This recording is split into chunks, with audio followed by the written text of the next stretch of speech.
Alors nous, c'est ça commence d'un sac. Tous les mois, on va essayer de partir à la découverte d'alternatives, parfois en voiture, parfois en stop. Ça va dépendre des épisodes. Pour cette fois, c'est un peu particulier. On va suivre des associations ainsi que des bénévoles qui trouvent des solutions par eux-mêmes pour récupérer les déchets au cours d'une journée solidaire. Donc on se retrouve tous là, on a 2 rendez-vous, le matin et l'après-midi, à chaque fois en début de session. On se retrouve ici pour un petit briefing. Et l'année passée, on a récupéré, il y avait 2 tonnes 5 de ferraille et presque 2 tonnes de plastique caoutchouc encombrant, quoi. Donc là en fait on va faire exactement ce qu'on veut, donc on va bien faire semblant de travailler. Donc on va suivre, on va faire 2-3 plans vite fait, faire une sieste. Après on va reprendre la voiture, on va se cacher derrière les arbres. On va les regarder travailler, on va essayer de les empêcher de travailler. Et petite sieste, et après barbecue et là, pop, pop, pop, pop, pop. 12 cafés, manger la moitié du gâteau, je suis trop bien.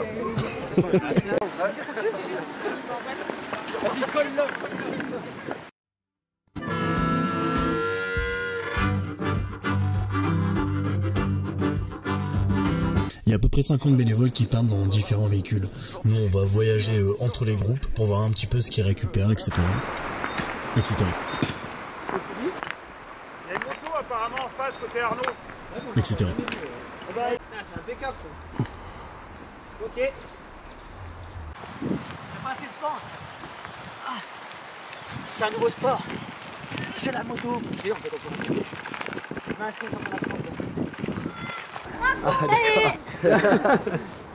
On n'a pas le droit de filmer les enfants.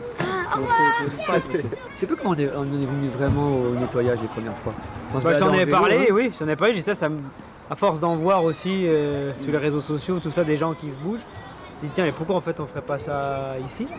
Donc on s'était dit pourquoi pas essayer de faire quelque chose. Et puis après on a fait les premières fois un peu comme ça, un peu. Ouais, on a fait juste entre plusieurs familles qui se connaissaient entre nous pour s'essayer un peu au départ. Donc par quoi commencer? Par des choses concrètes. Ouais. Et ça a été le nettoyage. Et maintenant en fait il y a des jeunes qui ont lancé une assoce ici autour des Blanches là. Une vraie assoce. Du coup on est en train de s'intégrer avec eux, et faire plus qu'un, et c'est la Tarentaise de demain. Okay. Il y a plein de projets en cours, des poulaillers partagés, des diffusions de films aussi, là la léchère, et il y a plein de choses en cours là. Du coup vous faites ça combien de fois à peu près Jusque là on faisait une fois au printemps. Ouais. L'année dernière le tonnage on avait 2 tonnes 5 de ferraille. Ouais. Et pratiquement 2 tonnes de plastique encombrant, plastique, caoutchouc. Ce qu'on appelle le DIB. Et vous trouvez souvent des trucs marrants comme ça, comme la moto, des jouets comme ça? À chaque fois, on a notre petite surprise. C'est notre petite cerise sur le gâteau. L'année dernière, on a déjà sorti une autre moto l'année dernière aussi. Complète. C'est ça que je trouve ça intéressant, c'est que vous faites ça aussi. Et c'est marrant, quoi, c'est drôle, quoi. Vraiment, c'est en famille, c'est un bon moment. Oui, nous, ça nous. Il y a une balade aussi.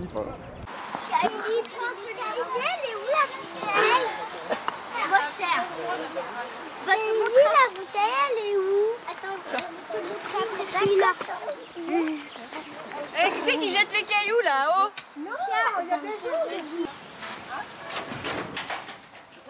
D'abord, faut les décrocher là. Good. Vérifie la voiture.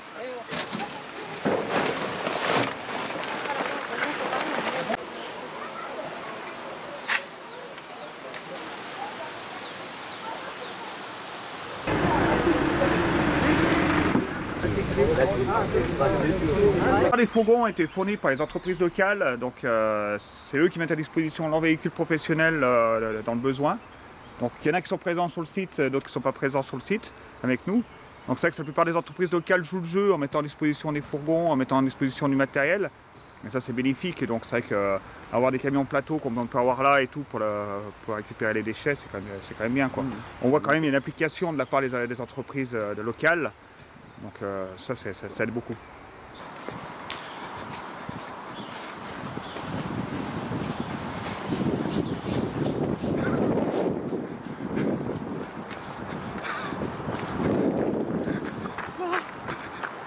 C'est pendant cette journée de bénévolat aussi qu'on a rencontré Sabrina. Sabrina, c'est celle qui gère Tarentaise Branchée, un site internet qui référence un peu toutes les associations en Tarentaise. Et vu qu'on a foiré avec le son, enfin, vu que j'ai foiré avec son interview, je suis obligé de la présenter, parce qu'on a plus sa présentation. Salut. Salut. Salut. Et du coup, ouais, qu'est-ce que tu es venu faire alors ici, maintenant? Aujourd'hui, là, comme ça, eh ben, je suis d'abord venue boire une bière. Non, je suis venue manger un bout. Non. Je suis venue surtout pour participer au ramassage des déchets sur le bord de l'Isère. Parce que force est de constater que c'est devenu une vraie décharge, quoi, cette Isère. Quand on voit tous les métaux qui traînent et tout, et puis moi ça m'exaspère, donc j'ai envie de participer à cleaner cet endroit, voilà. Et dans ma démarche là, justement de relier les initiatives entre elles, je me suis renseignée un peu sur ce qui se faisait sur le territoire et très rapidement j'ai découvert l'association Tricyclope, et en tout cas l'antenne qui existe ici que Arnaud a créée il y a quelques années. Et donc je l'ai appelé pour l'interviewer. Comme vous êtes en train de faire avec moi, je l'ai interviewé mais pour la radio. Voilà, donc parce que je fais des émissions de radio. Tu vois les petites graines quand elles partent avec le vent là, comme ça. Ouais. Et ben moi mon âme, tu vois, mon esprit s'en va comme ça et puis comme le vent, tu vois, des graines. Et du coup, paf, c'est beau ça. Pour lancer le recyclage des mégots ici en Tarentaise. C'est une assoce qui existe à Biarritz, là, dans le sud-ouest, qui a été lancée là-bas. Et moi j'ai contacté le président là-bas pour lui proposer de lancer une antenne ici en Tarentaise pour... Donc les particuliers peuvent le faire, mais c'est beaucoup des entreprises qui le font actuellement. Hein. Ils adhèrent cotisent par leur cotisation qui adhèrent à la sauce. Ouais. Et nous on s'engage pour organiser en fait la récolte. Et après ils peuvent, s'ils ont besoin, s'ils n'ont pas d'autres moyens, acheter carrément ou louer à l'année ou même au mois par exemple sur des festivals, des choses comme ça, ou des événements ponctuels, où là on peut avoir à la location aussi les cendriers spécifiques. Okay. Des cendriers ludiques avec un système de questions-réponses qui incite les gens à le jeter là et pas par terre idéalement.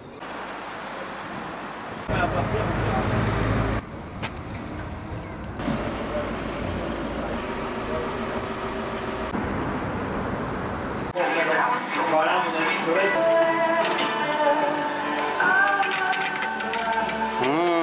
Bon app. Ok, donc ouais, ça fait de la sensibilisation et après en fait ça se passe comment tu récupères En fait les gens ils s'engagent à stocker les mégots dans un contenant à part qu'on leur fournit.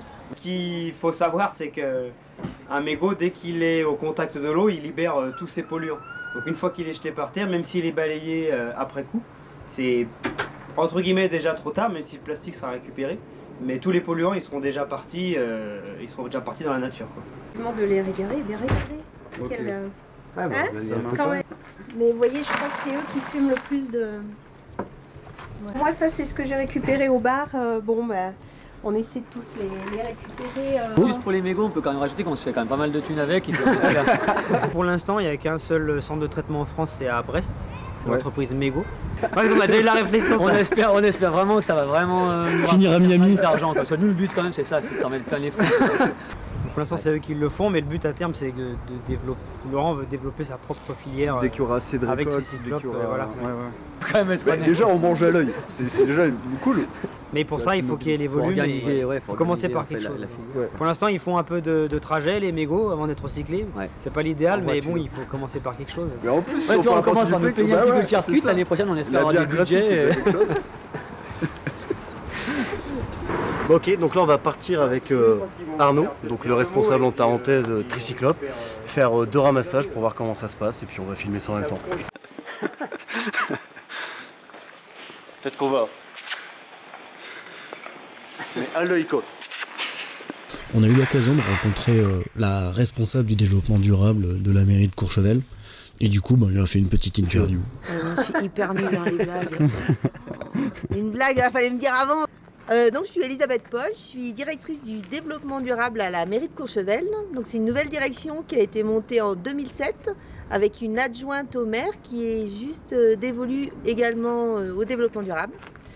Donc les élus ont souhaité créer une direction du développement durable pour mettre une vraie impulsion politique à cet engagement. Et donc depuis 2 ans, on travaille dessus.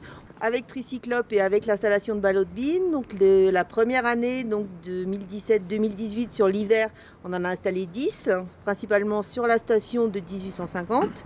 Cet hiver 2018-2019, on en a installé 10 nouveaux. À savoir effectivement quel est le volume récolté, je pense qu'on ne saura qu'en fin de saison. Ce qui est sûr, c'est que tout ce qui a été récolté ne sera pas par terre, donc c'est déjà un plus. On travaille aussi avec l'association de Man of the Day. Et donc, au-delà de Tricyclope, On est aussi relais avec Man of the Day pour tout ce qui est distribution de cendriers de poche. En un mot. Ouais. Est-ce que tu peux résumer en un mot? Non. C'est cool. Ah, on va être clair. C'est un nom mais Quoi? ferme. Non. Amour? Et du coup, t'aimes bien la planète, toi? Non. Non. Moi, j'aime rien. Ouais, moi non plus. Moi, je déteste tout le monde. Le climat pour ou contre? Contre.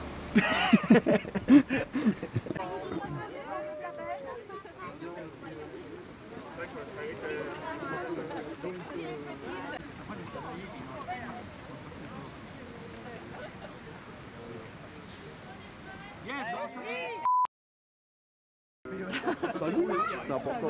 C'est intrusif. Être intrusif. Bah, Justine, parle-nous. Alors, je m'appelle Justine, j'ai 30 ans. C'est elle qui m'a dit on vient en vélo.